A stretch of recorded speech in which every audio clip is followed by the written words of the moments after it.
Good morning once again, everybody. We're going to talk about what the future looks like for auto mechanics and really anybody who's particularly handy, but predominantly the mechanics.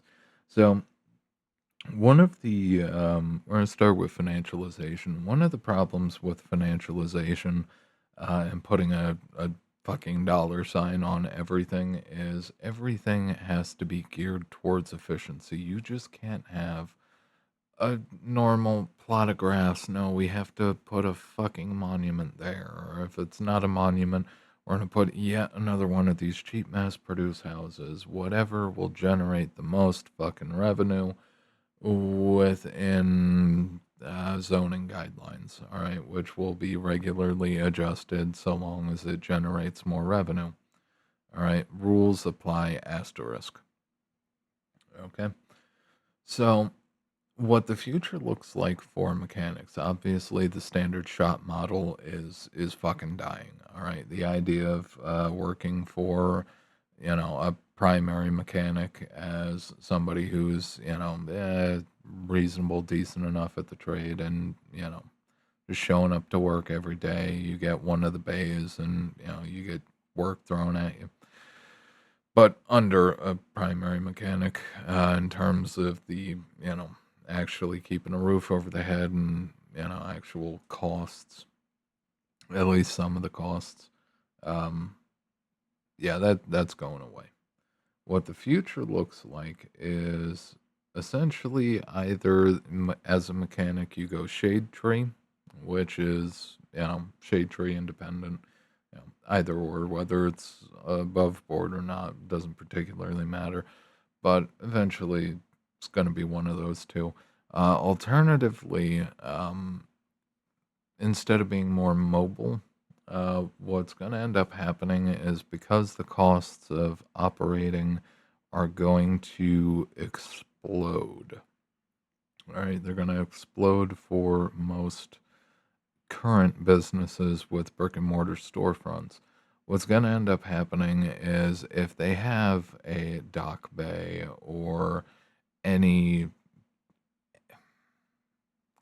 any unused space is going to increasingly be rented up, leased up by independent operators. So let's say you have a gas station that maybe it used to do some legit service in the past, but it doesn't really do too much anymore. It's essentially glorified storage now.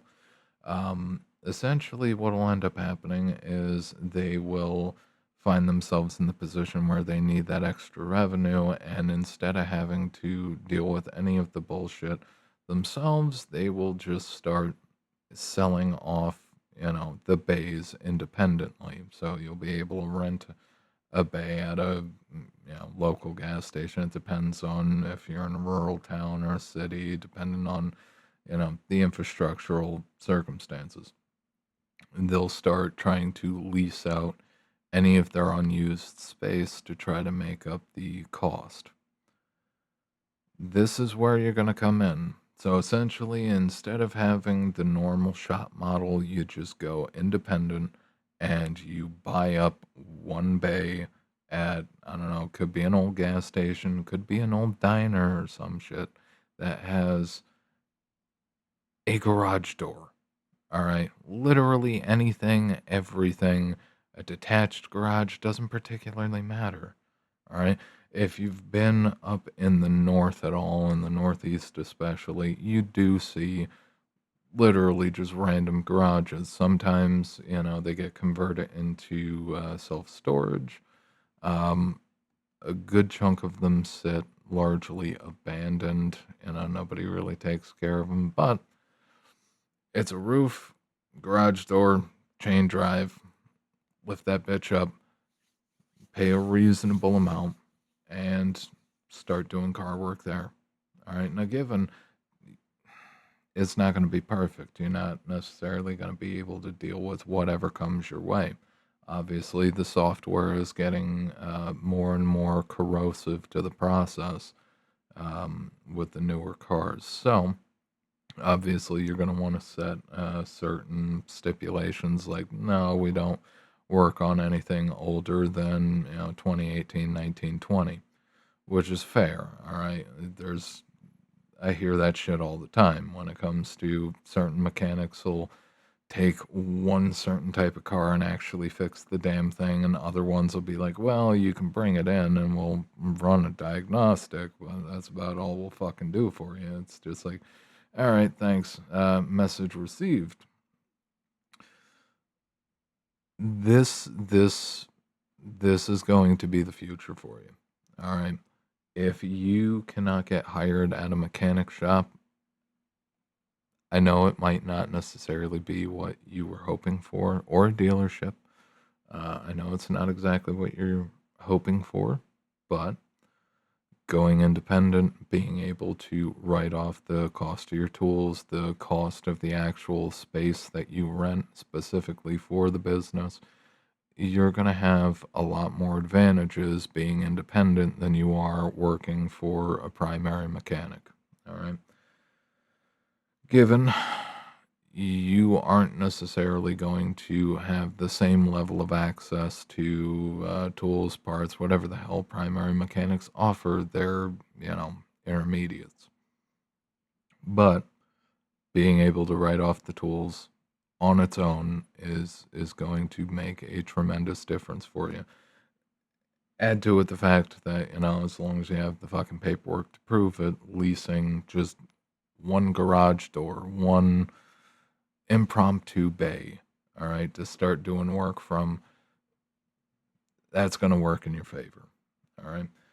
The thing is, it's not ideal. Nothing is particularly ideal. In the ideal world, have a mechanic shop, you just work for it, and yeah, you can't write off your tools anymore, but things will still work out for you. The reality is, with all the warranty work, with the fact that companies don't want to pay a goddamn dime, and the fact that you got certain companies that are four letters and suck, especially for the past, 10 years? Since they stopped making their Panther platform gold. Anyway, when they are trying to stretch a recall budget across over a decade of fuck ups, yeah. Yeah, you could just come right out and say, yeah, we don't, I'm not doing any of that warranty work for you. I'm not doing that paperwork, not putting up with that bullshit. You want to deal with that, you can go to the dealer and get fucked up the ass by them. All right? That's what the future looks like. That's going to give you the ultimate utility, and it's also going to utilize formerly unutilized spaces just because of the fact that more and more people are going to be unable to afford to actually pay for their shit. All right, in terms of property taxes, that'll be going up as time goes on. I guarantee it. You're going to see it. But it's no different than the ghost kitchens. All right, this is another perfect example in case I'm not getting the point across. So there are tons of commercial kitchens that aren't used worth a shit. The rundown malls that nobody goes to anymore. Well, how the hell do they generate any revenue? They lighten it up enough just to get the job done. And, if you want to do food production, all right, for sale, even, major brands will do this in lieu of actual brick and mortar locations. They will just essentially rent a kitchen. All right. And that's pretty much, not every mall, but most of the old decrepit malls and old retail locations. They will open up the kitchens and rent them out to whoever is willing to pay for them, and they'll set it up. All right. And this is particularly common. So food service businesses need to show, as part of, generally it's state regulation, they need to show that they have access to and are performing the food prep and food production in a reasonable commercial setting. All right. They're not making your cupcakes in Uncle Felix's Cat Paradise, okay? Or Peanut Town, all right? Whatever fucking example you can come up with because I'm drawing blanks. So you can temporarily rent a commercial kitchen and attach your name to a commercial kitchen in order to produce food at a commercial kitchen, all right, to pass whatever regulations and bullshit are in place in your state.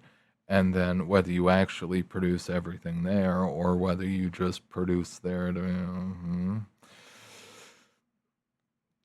it does what it needs to do. All right, ghost kitchens are literally everywhere. Most people have heard about them. The utility of it, honestly, the majority of the utility of it comes from compliance with, food regulations. But regardless, it makes more sense to just rent the space, all right, versus actually owning a commercial kitchen and all the hardware attached to it, especially because the shit keeps breaking. Getting on to the topic of reliability being a problem, even with commercial equipment. Commercial kitchens are full of shit that doesn't necessarily stay in decent condition for too long. All right.